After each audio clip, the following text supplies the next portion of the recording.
Yo, champs in the making, it's your boy Starmeistr and Luap, aka the Pichu Bros, and welcome to another episode of the Pokemon Chronicles review series. Today, we'll be reviewing Episode 10, Oaknapped. The episode originally aired on April 8, 2003 in Japan and on July 29, 2006 in the US. Wow, take a look at this new shirt, it's the official Pichu Bros merchandise! Luap and I have worked with artist Elio to make a shirt to celebrate the series and this duo. If you like the design and want to support the channel, feel free to buy it. The link is in the description below. Oh, and don't forget to follow Elio for amazing art. But with all that out of the way, let's get started on the recap. It's just another normal day in Pallet Town when the doorbell rings in Professor Oak's laboratory. Tracey goes on to check who it is, and it's none other than our favorite scruffy Pikachu, Sparky, who of course belongs to Ritchie. We then learn that Ritchie is visiting the lab to ask Professor Oak some advice on how to best evolve his Eevee. But this dialogue was only in the English dub, meaning that Ritchie doesn't actually have an Eevee in the original Japanese version. Tracey tells Ritchie that Professor Oak is doing a talk show on a TV station on Seafoam Island. And as he's about to give him a phone call, it is DJ Mary who answers the phone. She wordly informs Tracey that Professor Oak just vanished without a trace, so Tracey and Ritchie waste no time and head straight to Seafoam Island.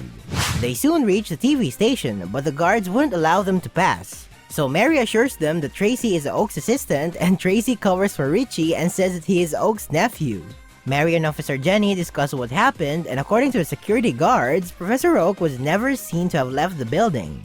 This does sound fishy, so Best Boy Ritchie goes on detective mode and straight up commands Mary to tell them everything that happened from the beginning. We then get a flashback on what happened moments before Oak went missing. Oak and Mary were planning to have lunch after the morning rehearsal, but before they were about to head down the elevator, two strange scientists approached them and informed Professor Oak that they've got something rare that might interest him. So, Oak told Mary to go on ahead and meet him downstairs after he discusses research stuff with the scientists. And that was the last time Mary had seen Professor Oak.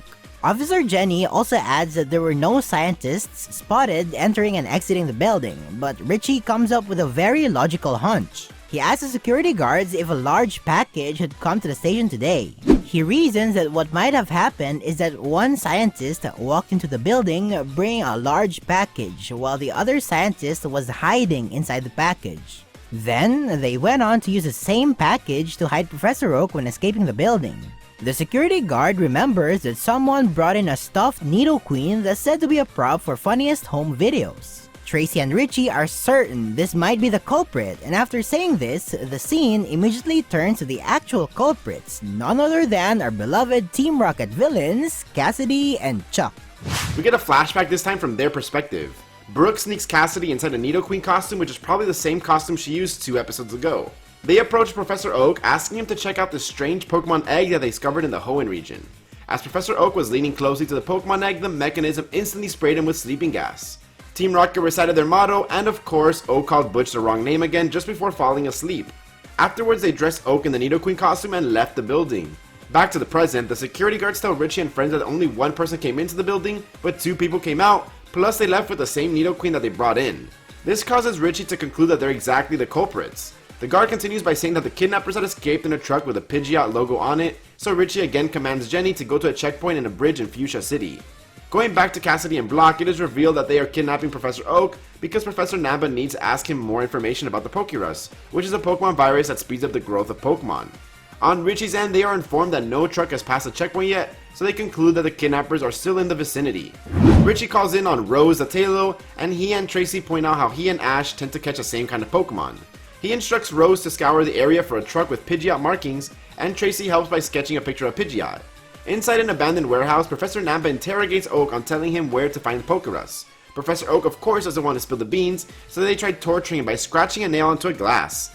And it's weird because they can somehow hear Professor Oak's words through the earplugs, but not the scratching sound. Rose spots the Pidgeot truck and quickly informs Ritchie on its whereabouts. Meanwhile, Professor Oak couldn't handle it anymore, so he starts talking, but he's trying to beat around the bush and buy some time, which is the time needed for Ritchie and the gang to reach the place, as Rose charges straight onto the glass, shattering it. Cassidy and Smooch escape the scene, dragging Professor Oak with them as Cassidy Sableye holds off the gang. Outside, we get a battle between Tracey and Ritchie versus Team Rocket. It looks like the protagonists are about to lose until Ritchie sends out Zippo the Charmeleon. As it's using flamethrowers, sparks of fire went on to scorch Professor Oak's head, causing him to run straight into a wall. Cassidy and Prig try to get Professor Oak, but Zippo's flamethrower incinerates them straight into the building. Sparky finishes them off with Thunderbolt, and Cassidy and Blink once again blast off into the sky.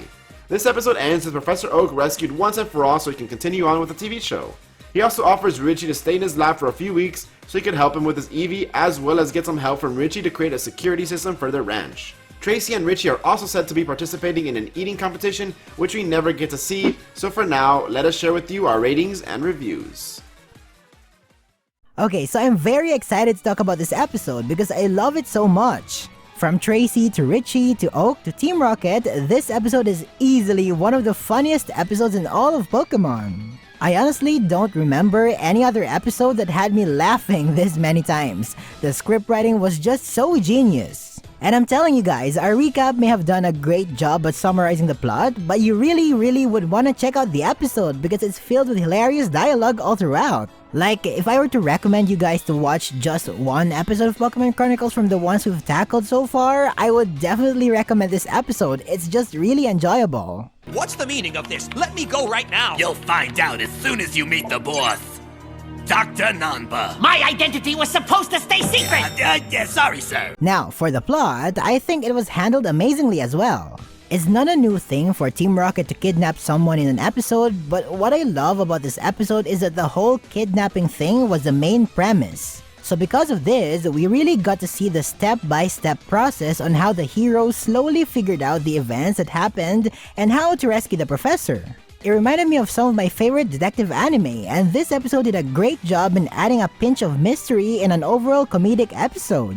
While watching this, I also thought that they were referencing the part of the Johto games when the director of the radio tower was kidnapped or something. But anyways, Ritchie was easily the best character of the episode. He was the brains of the operation, and we really got to see his passion for solving the case. Cassidy, Butch, Namba, and even Professor Oak carried the comedy department, and there was never a dull moment with them. Tracey was a good sidekick, and he was useful for what he's supposed to do, but I wish we got to see more of him though.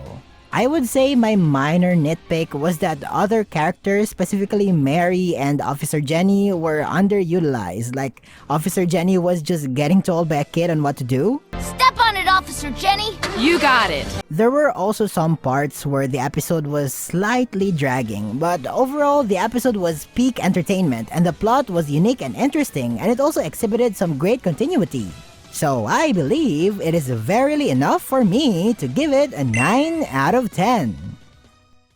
Now, this is the bounce back episode that we needed after dragging through a couple of mediocre episodes. This was our first time seeing Ritchie as a main character in Pokemon Chronicles, and he did such a good job at it. He was very strong-willed and smart, and I love the sass that he had just bossing everyone around. Okay, why don't you tell us everything from the beginning? Oh, sure. Who are you? It was also great to see Tracey in 3 episodes back-to-back, as I genuinely believe he's underrated and deserves the world. He's low-key the main character of Pokemon Chronicles. Brad and Cassidy did an amazing job as being the antagonists as always, and their comedy was just pure gold. They had so many iconic and hilarious quotes all throughout the episode. And you will talk about it with respect. Yes, sir! Well, I've reached an impasse. Congratulations, sir. No! An impasse is a bad thing. Gotta love the in Pokemon Chronicles continuity of their plot revolving around the Nidoqueen costume again, which they had just used a couple episodes ago. The fact that Professor Namba mentioned Pokeros was also really cool, as it's the first and only time that it's ever been mentioned in the anime, so at least it's getting acknowledged even by name. We got some more early Hoenn representation, with Ritchie having a Tailo and Bob and Cassidy having Sableye and Mightyena. This episode dragged down a bit in the beginning where they were explaining and figuring out how Team Rocket was able to kidnap Professor Oak, but at the same time they made a good job of making it entertaining. Poor Tracey got the short end of the stick when he sent out his Scyther to battle against Biff and Cassidy, and his Scyther just got hit by everything and he immediately had to recall it into its Pokeball. I can honestly say this has been one of my favorite episodes of Pokemon Chronicles thus far, and after the dry spell that we had recently, it was much needed. I'll be giving this episode a solid 8 out of 10. Like Starmeistr, I was heavily considering giving it a 9, but for me it just didn't have that oomph and power that the Legend of Thunder or the family that battles together stays together had.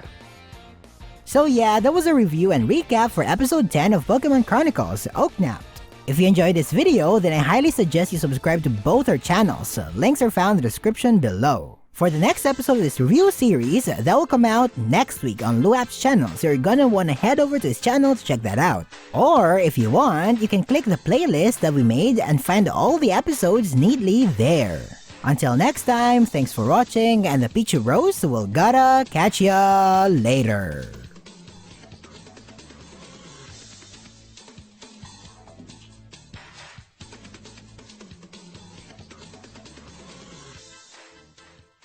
I want to see him in person. How should we kidnap him, sir? That is for you to figure out. Yes, sir! We won't let you down!